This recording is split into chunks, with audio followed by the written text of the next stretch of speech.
कैसे हो आप लोग? आई होप आप लोग बहुत बहुत ज़्यादा अच्छे होंगे। तो अभी मैं बैठी थी तो मुझे लगा क्यों ना आप लोगों से बातें कर ली जाएं। और आई थिंक एक दिन हो गया है जो मैंने व्लॉग नहीं डाला है। तो मैंने सोचा क्यों ना ऐसे ही नॉर्मली बातें कर ली जाएं, जो कल होने वाला है उसको लेके। कोई ऐसा खास व्लॉग नहीं है, नॉर्मल व्लॉग है जो मैं बातें करूँगी। तो मैं आपको ये बताने वाली थी कि जो प्रेग्नेंट वूमन है उनके लिए कल बहुत हार्ड डे है। क्योंकि कल है 8/11, 8 नवंबर है। तो कल है चंद्र ग्रहण। और चंद्र ग्रहण या हो या सूर्य ग्रहण हो, जितने भी ग्रहण होते हैं वो प्रेग्नेंट वूमन के लिए बहुत ज़्यादा हार्ड होते हैं। क्योंकि उसमें कुछ खा नहीं सकते हैं, कुछ काट भी नहीं सकते हैं, कहीं बाहर जा भी नहीं सकते हैं। तो इतना मतलब बहुत ज़्यादा परेशानी वाला दिन हो जाता है। कुछ भी समझ नहीं आता है कि करना क्या है। सिर्फ आप भगवान का अपने मन में उनके बारे में सोच सकते हैं, प्रे कर सकते हैं और कुछ अच्छी अच्छी पुस्तकें पढ़ सकते हैं। ना ही आप बाहर जा सकते हैं। तो मुझे लगा क्यों ना ये सारी चीज़ें जो मेरी तरह मतलब प्रेग्नेंट वूमन है उनको बताई जाए, उनसे डिस्कस की जाए कि कितनी ज़्यादा दिक्कतें होती हैं। साथ पता है क्या हुआ कि जब से मैं प्रेग्नेंट हुई हूँ, मार्च से मेरे सामने अभी तक 2 ग्रहण पड़ चुके हैं। अभी ये जो पिछला वाला पड़ा था दिवाली के बाद में, वो तो बहुत ही कठिन था। क्योंकि वो सुबह 4:30 बजे से शुरू हो गया था और 5:30 बजे फिनिश हुआ था। तो वो तो बहुत ज़्यादा, वो सूर्य ग्रहण था। ये वाला जो कल पड़ने वाला है ये चंद्र ग्रहण है। तो इतना मुश्किल होता है। जैसे नॉर्मल सब हैं वो तो जा सकते हैं, पर हम लोग नहीं जा सकते क्योंकि हम प्रेग्नेंट हैं। तो उस पे बेबी पे बहुत असर पड़ता है। तो इस वजह से हम ना बाहर जा सकते हैं। और कोई भी आप कैंची मत चलाइए, कोई भी आप चाकू मत चलाइए, मतलब कोई चीज़ आपको कट नहीं करनी है। और आप बाहर नहीं जा सकते, सिर्फ अपने रूम में रहिए। मतलब आपको जो सूर्य की किरणें होती हैं वो नहीं पड़नी चाहिए। अभी तो कल तो चंद्र ग्रहण पड़ने वाला है। तो यही सब चीज़ें होती हैं जो कि बहुत मुश्किल हो जाती हैं। तो कल जब सूर्य ग्रहण सॉरी चंद्र ग्रहण पड़ेगा, कल का आई थिंक टाइमिंग स्पर्श है। टाइमिंग सुबह 5 5:53 से शुरू है। और शायद मतलब पूरी तरीके से वो हो जाएगा 7:30 बजे तक। और मंदिर भी 8:30 बजे ही मंदिर खुलेंगे सारे। तो उसमें भी समझ लीजिए पूरा दिन हमारा गया है। और हाँ, अब ये क्वेश्चन आ जाता है कि जो हम लोग हैं, अब पूरे दिन तो हम भूखे नहीं रह सकते ना, क्योंकि बेबी को भी कुछ पहुंचना है खाने के लिए।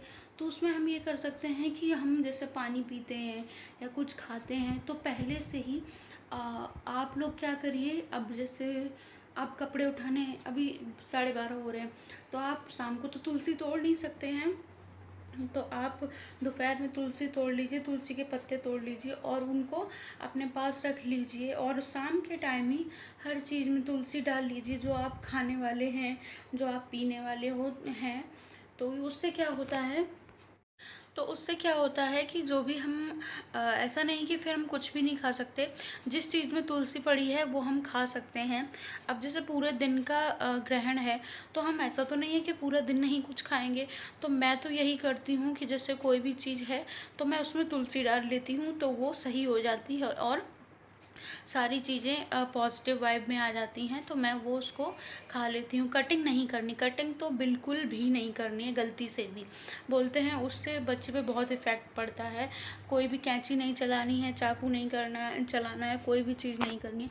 आप आपकी बहुत ज़्यादा मजबूरी हो, आपको तभी जाना है बाहर, वरना बाहर जाने की बिल्कुल ज़रूरत नहीं है।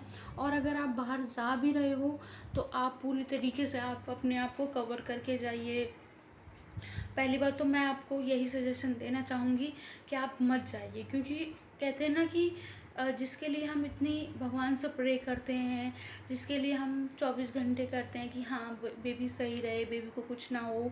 अगर एक भी मतलब कहते हैं ना कि थोड़ी 1 घंटे में अगर किक ना मारे या फिर कुछ फील ना हो तो घबरा जाता है मन।